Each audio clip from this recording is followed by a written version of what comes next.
ইয়ন national under 20 team join করেন, যার জন্য ওকে দেশের বাইরে থাকতে হয়। আর ও আজকে কোরিয়াতে ব্যাক করছে। যেন মনে মনে বলতে থাকে, সিওজিন জাস্ট তুমি অপেক্ষা করো। যেন আমাদের কিছু দিন আগের সেমিফাইনালের একটা সিন দেখানো হয়। আর ইয়নের লুকস এবং ওর ফুটবল স্কিলের কারণে ওর একটা ভালো ফ্যান বেস তৈরি হয়েছে।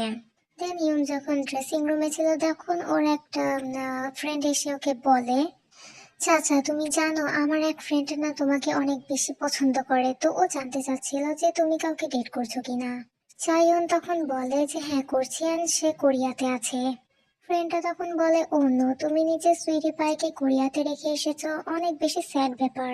ইয়ন তখন বলে, হ্যাঁ তুমি ঠিকই বলেছো, ব্যাপারটা অনেক বেশি স্যাড, যদিও বা ও এই উইকে আমার সাথে দেখা করতে আসছে।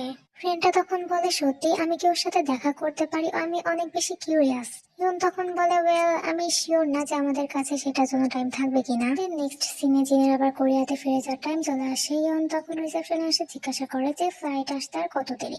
তখন সে বলে আর কিছুটা টাইম বাকি আছে। ইয়ন দেন জিনকে ওয়াশরুমে নিয়ে এসে কিস করতে থাকে। জিন তখন বলে, ওয়েট, আমার প্লেন। ইয়ন দেন নিজে থাইস দিয়ে জিনকে প্রেস করতে থাকে আর বলে এখনো 20 মিনিট টাইম বাকি আছে। জিন তখন বলে, তোমার কি সারা সপ্তাহে সবকিছু করেও হয়নি? তোমার জন্য তো আমি একটু বাইরে ঘুরতেও যেতে পারি নাই। And তুমি এত জোরে কেন প্রেস করছো? বাট ইয়নে তো যেটা প্রয়োজন ও জাস্ট সেই কথাটাই শুনছিল। দেন এদিকে অ্যানাউন্স করা হয় যাত্রীদের সবাইকে প্লেনে ওঠার জন্য। বাট এদিকে ইয়নে কেসিং তো চালুই ছিল। ইয়ন দেন বলে, তুমি কি এখানে এটা দেখতে আসো নাই যে আমি ঠিকঠাক আছি কিনা? জিন তখন বলে, আমি তো দেখতে পাচ্ছি তুমি আগের মতো ঠিকঠাকই আছো। ইয়নকে সরিয়ে দিয়ে বলে, এনাফ হয়েছে, এবার আমাকে যেতে হবে। ইয়ন তখন বলে, ও তুমি তো অনেক বেশি কোল্ড। জিন তখন বলে, তেমনটা না, আমার ফ্লাইট। আর ইয়ন তখন ওকে আটকে দিয়ে বলে, তুমি কি সেট নাও, আমাদের আবার জুলাই পর্যন্ত দেখা হবে না। অ্যান্ডি নিজের পাপি ডগ আইস দেখাতে থাকে, যেটাকে রেজিস্ট না করতে পারে জিন ওদের ইয়নকে কিস করে নেয়। ইউন দেন বলে, নেক্সট টাইম আমি যখন কোরিয়াতে যাব আমরা কিন্তু এটা করতে চলেছি। জিন দেন বলে, দেন সারা সপ্তাহ আমরা কি করছি? ইয়ন দেন বলে, বাট আমরা ফুললি তো ইন্টিমেট হই নাই। জিন দেন ব্লাশ করে বলে, আই মিন তুমি একজন অ্যাথলিট, তো তোমার নিজের বডির খেয়াল রাখা উচিত। ইয়ন দেন বলে, সিরিয়াসলি এটা আমার কেয়ারফুল হওয়ার আবার কি আছে? দেন ওরা দুজনেই অনেক বেশি কনফিউজ হয়ে যায়। জিন দেন আরো বেশি ব্লাশ করে বলে, ওয়েট, আমি কি এই ব্যাপারে কিছু বলতে পারি না? ইয়ন দেন বলে, আমি তো ভাবছি তুমি অলরেডি জানো, যেটা অ্যাকচুয়ালি জিনের অনেক ভালো করে জানা আছে। জিনদেন বলে, পার আমিও তো একটা ছেলে, যদি আমি টার্ন অফ হয়ে যাই। ইয়ন তখন বলে, ডোন্ট ওয়ারি, সেটা খেয়াল আমি রেখে নেবো, I will be good. And then তখনই অ্যানাউন্স করা হয় দ্রুত সবাইকে প্লেনে ওঠার জন্য। দেন ও ইয়নকে ধাক্কা দিয়ে দ্রুত ওখান থেকে যেতে থাকে। ইয়ন দেন বলে, ওকে এইভাবে দ্রুততায় চলে যেতে দেখে আমি একটা ব্যাপার তো ভেবেই নিয়েছিলাম, সামারে যখন আমি কোরিয়াতে যাব তখন ফার্স্ট থিং তো আমি ওটাই ওর সাথে করতে চলেছি। টেনশন প্রেজেন্টে আসলে আমরা দেখি ইয়ন অনেক বেশি ফ্রাস্ট্রেট হয়ে রয়েছে, কারণ ও বারবার জিনকে কল করার চেষ্টা করছে, বাট জিনের ফোন বন্ধ দেখাচ্ছে। দেন ও ভাবে, আমি কত মুশকিলে এত সময় ধরে অপেক্ষা করেছি, মনে হচ্ছে ডেসপারেট শুধুমাত্র আমি এত হচ্ছি। দেন ও আবার জিনকে কল করতে থাকে আর বলে, ও ভালো করে জানতো যে আজকে আমি সকালে ল্যান্ড করব, এন্ড আজকে তোর এখন ক্লাসও থাকার কথা না।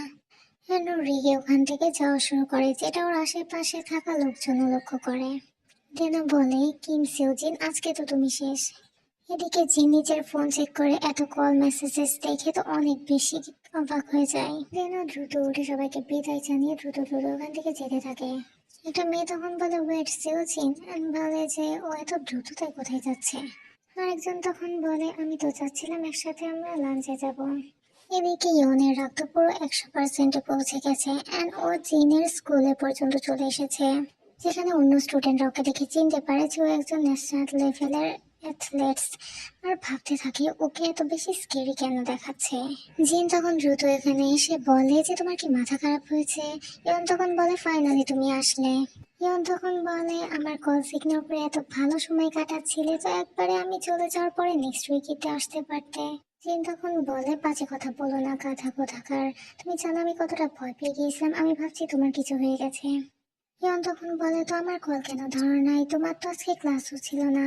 জিন তখন বলে, আমার প্রজেক্টের মিটিং ছিল, তুমি ভালো করে জানো, তখন আমি সাইলেন্ট করে রাখি ফোন। ইয়ন তখন বলে, তুমি ভালো করে জানতে চাস আজকে আমার ফ্লাইট আছে, তারপরে তুমি এত বড় বড় কথা বলছো এখন? জিন তখন বলে, 80টা মিস কলকে একটু বেশি বাড়াবাড়ি না? আর তুমি এখানে স্কুলে কি করছো? তুমি তো আমার বাড়িতে যেয়ে অপেক্ষা করতে পারতে। ইয়ন তখন আরো চিল্লিয়ে বলে, আমার রাইটস আছে তোমার সাথে দেখা করার, আর আমি তোমাকে মিস করছিলাম, এটা কি আমার ক্রাইম? আর সবসময় আমি শুধু তোমার ব্যাপারে ভাবি।